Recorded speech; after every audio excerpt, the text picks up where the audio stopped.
Welcome to current शिक्षा। I hope आप सभी लोग बहुत अच्छे होंगे और आपकी तैयारी भी बहुत अच्छी चल रही होगी। आज इस वीडियो में हम यूपी पुलिस कांस्टेबल 2024 का जो पेपर 17 फरवरी 2024 को पहली शिफ्ट में हुआ था उसको हम यहाँ पर जीएस का जो सोल्यूशन है वो यहाँ पर करने वाले हैं। और ये क्लास जो है यूपी पुलिस जो री एग्ज़ाम होने वाला है, इसके अलावा कंप्यूटर ऑपरेटर एएसआई 2024 के लिए बहुत इंपॉर्टेंट होगी, क्योंकि हूबहू क्वेश्चन आपको इससे देखने को भी मिल सकते हैं और इससे संबंधित भी क्वेश्चन आपको अगले एग्जाम में देखने को मिल सकते हैं। और जिनका भी यूपी पुलिस री एग्ज़ाम है वो लोग ज़रूर इस क्लास को देखें, क्योंकि अगर आप लोगों की कोई दूसरी शिफ्ट रही होगी तो वो लोग तो इसको ज़रूर ही देखें, क्योंकि आपको एक आइडिया मिल जाएगा कैसे क्वेश्चन किस शिफ्ट में किस किस प्रकार के पूछे गए हैं और हम एक एक करके हर शिफ्ट का सोल्यूशन आपको प्रोवाइड करने वाले हैं। अगर आप लोग चैनल पर पहली बार आ रहे हो तो चैनल को जरूर सब्सक्राइब कर लें। इसके अलावा आपको एक बात और बता दें कि जो ब्रह्मास्त्र बैच है उसके जो नोट्स टेलीग्राम चैनल में पड़े हुए हैं वहाँ से हूबहू क्वेश्चन आपको पेपर में देखने को मिल जाएंगे। तो अगर आप लोग नोट्स चाहते हैं तो हमारे टेलीग्राम को ज्वाइन कर लें, जिसका लिंक डिस्क्रिप्शन बॉक्स में दिया गया है। वहाँ पर आपको सब्जेक्ट वाइज सारे नोट्स प्रोवाइड किए गए हैं स्टैटिक जीके से। और इसके अलावा स्टैटिक जीके का एक और बैच यूट्यूब पर चल रहा है जिसकी अलग प्लेलिस्ट बनी हुई है तिरंगा बैच नाम से, वहाँ पर स्टैटिक जीके आपका पोर्शन कंप्लीट हो जाएगा।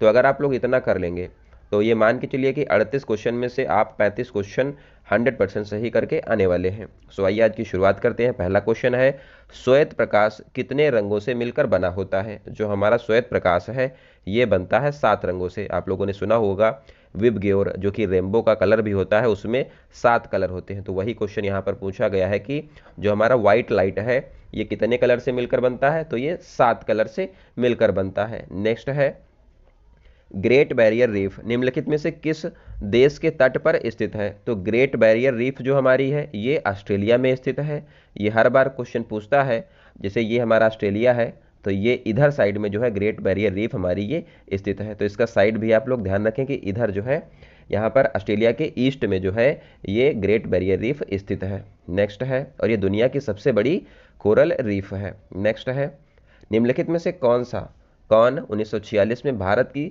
संविधान सभा के अध्यक्ष थे? तो संविधान सभा की मैं जब ड्यूटी कर रहा था तो मैंने देखा कि यहाँ पर जो लोग हैं वो ज़्यादातर डॉक्टर भीमराव अंबेडकर को सही करके आ रहे हैं। तो डॉक्टर भीमराव अंबेडकर तो प्रारूप समिति के अध्यक्ष थे और भारत के पहले लॉ मिनिस्टर भी डॉक्टर भीमराव अंबेडकर थे, लेकिन संविधान सभा के जो स्थायी अध्यक्ष हैं वो बनाए गए थे डॉक्टर राजेंद्र प्रसाद। और ये मीटिंग जो है 11 दिसंबर को होती है। 9 दिसंबर को जो मीटिंग हुई थी उसमें संविधान सभा के अस्थायी अध्यक्ष जो हैं डॉक्टर सच्चिदानंद को बनाया गया था और संविधान सभा के परमानेंट जो अध्यक्ष हैं वो बने थे डॉक्टर राजेंद्र प्रसाद। और डॉक्टर भीमराव अंबेडकर जो हैं ये प्रारूप समिति के अध्यक्ष थे, भारत के पहले लॉ मिनिस्टर भी थे और भारत के पहले गृह मंत्री और उप प्रधानमंत्री सरदार वल्लभ भाई पटेल थे। इनसे भी क्वेश्चन आया था। एक क्वेश्चन दूसरी शिफ्ट में पूछा गया है 18 की पहली शिफ्ट में कि नेशनल यूनिटी डे कब मनाया जाता है? तो ये मनाते हैं 31 अक्टूबर को। सरदार वल्लभ भाई पटेल का जब बर्थडे होता है उस दिन जो है नेशनल यूनिटी डे मनाया जाता है। और इससे एक क्वेश्चन और पूछा गया था कि स्टैचू ऑफ यूनिटी कहाँ स्थित है? तो statue of unity Kevadia Gujarat में स्थित है। नर्मदा नदी के बांध, जो नर्मदा नदी के ऊपर जो बांध बना है सरदार सरोवर बांध, वहाँ पर स्टैचू ऑफ यूनिटी स्थित है। आगे देखते हैं, प्रयाग प्रशस्ति की रचना निम्नलिखित में से किसके द्वारा संस्कृत में की गई है? तो प्रयाग प्रशस्ति जो अभिलेख है कहाँ पर है? प्रयागराज में है और ये संबंधित है हरिशेन थे। हरिशेन जो है ये दरबारी कवि थे समुद्रगुप्त के, और इन्होंने जो है हरिशेन समुद्रगुप्त के दरबार में थे, कवि हैं, और इन्होंने जो है समुद्रगुप्त के ऊपर जो है प्रयाग प्रशस्ति अभिलेख की रचना की। प्रयागराज में स्थित है। तो ये पॉइंट आप ध्यान रखें। समुद्रगुप्त भी ध्यान रखें कि अगली शिफ्ट में एक बार पूछा गया है कि प्रयाग प्रशस्ति कहाँ स्थित है, तो ये प्रयागराज में है। नेक्स्ट है, निम्नलिखित में से कौन सी भारत के पूर्वी तट पर स्थित खारे पानी की सबसे बड़ी झील? तो ये इसका सही आंसर चिल्का झील हो जाएगा। कहाँ पर है? उड़ीसा में है चिल्का झील, ये ध्यान रखें आप। नेक्स्ट है, अब यहाँ से जो ये क्वेश्चन आया हुआ है बैलाडीला की पहाड़ियाँ कहाँ पर स्थित हैं? तो जो ज्योग्राफी का जो नोट्स टेलीग्राम में पड़े हुए हैं वहाँ पर हूबहू लिखा हुआ है कि बैलाडीला की पहाड़ियाँ जो हैं ये छत्तीसगढ़ में स्थित हैं। हूबहू क्वेश्चन आ गया है कि बैलाडीला की पहाड़ियाँ छत्तीसगढ़ में स्थित हैं और ये बैल के कुबड़ की तरह दिखती हैं। तो ये ध्यान रखें आप। नेक्स्ट है, निम्नलिखित में से किसके द्वारा निर्मित समुद्र में एक संकीर्ण चैनल द्वारा श्रीलंका और भारत से अलग होता है? तो श्रीलंका और भारत के बीच में पाक जलडमरू मध्य और मन्नार की खाड़ी स्थित है। ये 2 पॉइंट स्थित है। यहाँ पर है मन्नार की खाड़ी जहाँ पर है, और पाक जलडमरू मध्य है। यहीं पर जो है एडम्स ब्रिज है, जिसको आदम का ब्रिज कहते हैं और जिसी को हम लोग राम सेतु कहते हैं, ये स्थित है। नेक्स्ट है सोनपुर पशु मेला हर साल भारत के निम्नलिखित में से किस राज्य में आयोजित किया जाता है? तो सोनपुर का जो पशु मेला है, ये सबसे बड़ा पशुओं का मेला होता है, बिहार में आयोजित किया जाता है। इंपॉर्टेंट मेला है, पूछ लिया गया है। और जो स्टैटिक जीके का भी जो बैच चल रहा है यूट्यूब पर, उसमें जो है जो जितने भी प्रमुख मेले, प्रमुख नृत्य, ये सब आपको वहाँ पर देखने को मिलेंगे। तो आप लोग उसको भी, मेरी सलाह है कि आप लोग जो तिरंगा बैच अभी यूट्यूब पर चल रहा है, प्लेलिस्ट बनी हुई है, उसको एक बार जरूर देख के जाएं। आपकी जानकारी जो है बहुत ज़्यादा बढ़ने वाली है। नेक्स्ट है अंगूर की खेती, उपज और कटाई को निम्नलिखित में से किस नाम से जाना जाता है? तो मैंने देखा कि लोग जो है यहाँ पर बहुत से क्वेश्चन लगा रहे हैं, कोई सेरीकल्चर लगा दे रहा है, कोई पीसी कल्चर लगा रहा है, कोई हॉर्टिकल्चर लगा रहा है, लेकिन अंगूर की खेती जो होती है इसको कहते हैं वीटीकल्चर। तो वीटीकल्चर अंगूर की खेती, सेरीकल्चर रेशम कीट पालन जो होता है उसको सेरीकल्चर कहते हैं, और पीसी कल्चर जो है ये मछली पालन को पीसी कल्चर कहा जाता है। ये ध्यान रखें आप। नेक्स्ट है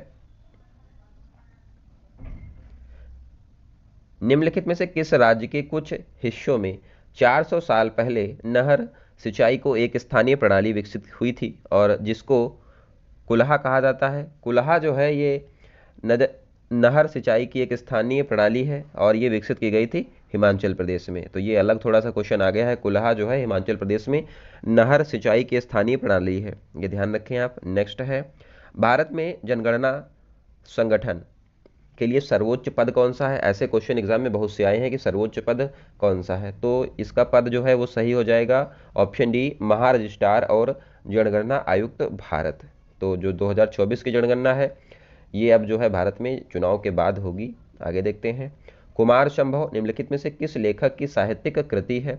तो कुमार संभव, अभिज्ञान शाकुंतलम, ये सब जो है महाकवि कालिदास की रचनाएं हैं। नेक्स्ट है विश्व पुस्तक दिवस प्रत्येक वर्ष निम्नलिखित में से किस दिन मनाया जाता है? तो विश्व पुस्तक दिवस जो है 23 अप्रैल को मनाते हैं। आप लोग के लिए एक दिवस पर बेस्ड अगली क्लास जो है आपको यूट्यूब पर अभी देखने को मिलेगी, तो आप लोग चैनल को सब्सक्राइब कर ले, जिससे कि आप लोग को नोटिफिकेशन उसका मिल जाएगा। उसमें हम जो है जितने भी इंपॉर्टेंट डेज हैं साल के, उनको डिटेल वाइज जो है आपको शॉर्ट नोट्स के माध्यम से रिवीजन एक बार करवाएंगे, तो आप लोग उसको जरूर देखेंगे। वहाँ पर हूबहू ये लिखा हुआ है विश्व पुस्तक दिवस 23 अप्रैल को मनाया जाता है। 5 जून को विश्व पर्यावरण दिवस मनाते हैं, ये ध्यान रखें आप। नेक्स्ट है विश्व स्वास्थ्य संगठन WHO का मुख्यालय पूछा गया है कहाँ पर है? तो ये हो जाएगा जनेवा, स्विट्जरलैंड में WHO का मुख्यालय। ब्रुसेल्स बेल्जियम में जो है नाटो और यूरोपियन यूनियन का मुख्यालय ब्रुसेल्स बेल्जियम में है। पेरिस फ्रांस में इस बार जो है ओलंपिक 2024 होने वाले हैं, बहुत इंपॉर्टेंट है, ध्यान रखें आप। नेक्स्ट है किसी देश की शहरी क्षेत्रों में रहने वाली अनुपातिक जनसंख्या में वृद्धि को निम्नलिखित में से क्या कहा जाता है? अगर शहरों में जनसंख्या बढ़ने लगे तो उसको शहरीकरण कहते हैं, ध्यान रखें। नेक्स्ट है national aluminium company limited NALCO का मुख्यालय कहाँ पर है? तो नालको जो है भुवनेश्वर उड़ीसा में स्थित है, ध्यान रखें आप। नेक्स्ट है निम्नलिखित में से कौन सा राज्य उत्तर प्रदेश का वृक्ष है? राज्य वृक्ष उत्तर प्रदेश का पूछा गया है, तो ये अशोक हो जाएगा। और आगे देखते हैं शुरहताल जो प्रसिद्ध अभयारण्य है कहाँ पर है? और यहाँ पर जो है साइबेरिया के और ठंडे क्षेत्रों से कई प्रवासी पक्षी आते हैं। उत्तर प्रदेश में कहाँ पर है? शुरहताल जो है बलिया में स्थित है, ध्यान रखें आप। नेक्स्ट है निम्नलिखित में से कौन सा सोशल मीडिया प्लेटफॉर्म पेशेवर नेटवर्किंग और नौकरी तलाशने के लिए, तो नौकरी तलाशने के लिए जो है लिंक्डइन है, ये सही है ऑप्शन ए लिंक्डइन। और फेसबुक का नाम पूछा गया है क्या है? तो फेसबुक का नाम जो है मेटा है, ये ध्यान रखें। मेटा जो है फेसबुक का नाम है, एक बार पूछा गया है दूसरी शिफ्ट में, 18 की पहली शिफ्ट में पूछा गया है फेसबुक का नाम क्या है, तो ये मेटा हो जाएगा। और नौकरी तलाशने के लिए लिंक्डइन है। और फेसबुक, इंस्टाग्राम और व्हाट्सएप एक ही कंपनी के हैं, ये भी ध्यान रखें आप। उत्तर प्रदेश में स्थित भदोही निम्नलिखित में से किस कला के लिए प्रसिद्ध है? भदोही हमारा कालीन उद्योग के लिए प्रसिद्ध है, ये ध्यान रखें। नेक्स्ट अकबर का मकबरा पूछा गया है कहाँ है, तो ये हो जाएगा ऑप्शन सी, सिकंदरा में अकबर का मकबरा है। स्टैटिक जीके यहाँ पर भर के पूछी गई, करंट अफेयर ज़्यादा नहीं आया है, बाद की शिफ्टों में जो है 18 की पहली और दूसरी में थोड़ा सा करंट अफेयर पूछा गया था। निम्नलिखित में से उत्तर प्रदेश का कौन सा प्रसिद्ध लोक नृत्य धान और मक्के की खेती के दौरान किया जाता है, तो ये थोड़ा सा अलग क्वेश्चन है। इसका सही आंसर है हुरका बॉल जो है ये किया जाता है धान और मक्के की खेती के दौरान, ये नृत्य है, प्रसिद्ध है। और तिरंगा बैच में आपको एक क्लास करवाई है जिसमें हमने लोक नृत्य और जो प्रमुख नृत्य हैं भारत के उनको कवर किया, तो आप लोग उसको भी ज़रूर देखें, वहाँ से भी क्वेश्चन आपको डायरेक्टली पूछे गए हैं। बनारस हिंदू विश्वविद्यालय की स्थापना पंडित मदन मोहन मालवीय ने किसकी सहायता से किया था, तो ये हो जाएंगी ऑप्शन ए सही है, डॉक्टर एनी बेसेंट की सहायता से इन्होंने जो है बनारस हिंदू विश्वविद्यालय की स्थापना की। अगर एक क्वेश्चन यहाँ से एनी बेसेंट से आता है कि जो कांग्रेस की पहली महिला अध्यक्ष, जो कि कांग्रेस के जो अधिवेशन होते थे उसकी अध्यक्षता करने वाली पहली महिला अध्यक्ष, तो उसका आंसर हो जाएगा एनी बेसेंट। लेकिन यहाँ पर एक ट्विस्ट है, अगर पूछ ले भारतीय पहली महिला कांग्रेस की अध्यक्ष, अधिवेशन की अध्यक्षता करने वाली कौन है, पहली भारतीय महिला, तो वो हो जाएगा सरोजिनी नायडू। और सरोजिनी नायडू ने जो है 1925 के कानपुर अधिवेशन की अध्यक्षता की थी, ये भी ध्यान रखें आप।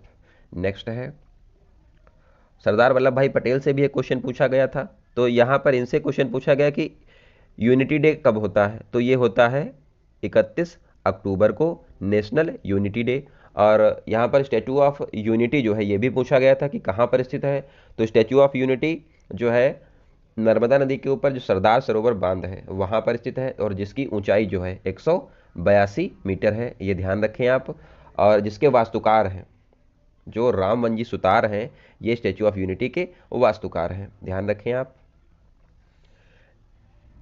मथुरा स्थित निम्नलिखित में से किसकी जन्मस्थली है, तो ये सबको पता था, भगवान श्री कृष्ण जो है मथुरा को बिलोंग करते हैं और भगवान राम जो अयोध्या को बिलोंग करते हैं। और अयोध्या में कौन सी नदी है, सरयू नदी है, ध्यान रखें। और अयोध्या में जो राम मंदिर बना है उसके जो मूर्ति है भगवान राम की, उसको किसने बनाया है, तो आप लोग बताइए कमेंट बॉक्स में। निवेश मित्र मोबाइल एप्लीकेशन भारत के निम्नलिखित में से किस राज्य की पहल है, तो सही आंसर है उत्तर प्रदेश की ये पहल है। निवेश मित्र मोबाइल एप्लीकेशन उत्तर प्रदेश ने लॉन्च किया है निवेश को बढ़ावा देने के लिए। नेक्स्ट है विमुद्रीकरण को निम्नलिखित में से किस नाम से जाना जाता है, तो सही आंसर यहाँ पर नोटबंदी है। अब विमुद्रीकरण जो है इससे क्वेश्चन 2-3 आए एग्जाम में, यहाँ पर एक में पूछा गया एक शिफ्ट में कि कौन कौन सी नोट जो है वो बंद की गई थी, तो 500 और 1000 रुपए की जो नोट थी वो बैन कर दी गई थी, इसको कहते हैं नोटबंदी, ये ध्यान रखें। और ये क्वेश्चंस जो है यूपी एएसआई और एसआई का जो पेपर हुआ है उसमें स्टैटिक जीके के जो क्वेश्चन है वही फिर से रिपीट मारे गए हैं यहाँ पर, ये भी ध्यान रखें आप। तो अगर आप लोग चाहें तो यूपी एएसआई और जो एसआई के जो प्रीवियस ईयर पेपर हैं वो मैं आपको यहाँ पर करवा दूँ, आप लोग कमेंट बॉक्स में ज़रूर बताइएगा। उत्तर प्रदेश राजस्व संहिता 2006 के अनुसार एक अवधि या पट्टे वचनबद्ध या अनुदान के तहत धारित भूमि खंड को निम्नलिखित में से क्या कहा जाता है, तो इसको कहते हैं धृति, यानी कि होल्डिंग कहा जाता है। किसी एक पट्टे और वचनबद्ध अनुदान के तहत धारित भूमि को होल्डिंग कहते हैं। नेक्स्ट है यूपीएसएसएफ का फुल फॉर्म पूछा गया है, इंपॉर्टेंट है, बहुत से बच्चों ने इसको गलत किया है, तो ऑप्शन सी सही हो जाएगा। Uttar Pradesh special security force जो है इसका आंसर सही है, ध्यान रखें उत्तर प्रदेश का स्पेशल फोर्स है। आगे है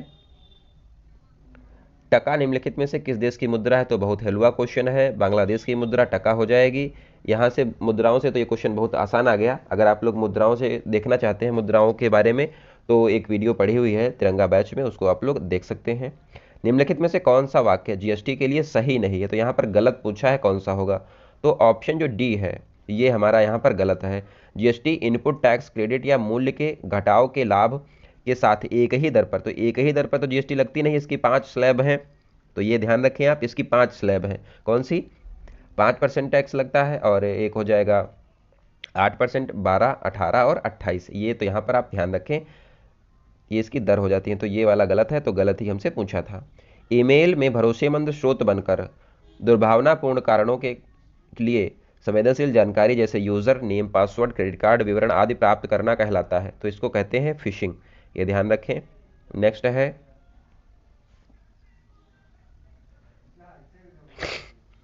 निम्नलिखित हाल ही में श्री अमित शाह ने निम्नलिखित में से किस स्थान पर national cooperative dairy federation of India के मुख्यालय की आधारशिला रखी है, तो इसकी आधारशिला आनंद में रखी गई है और अमित शाह ने जो है, अमित शाह भारत के गृह मंत्री हैं और इन्होंने इसकी आधारशिला जो है गांधीनगर से रखी थी।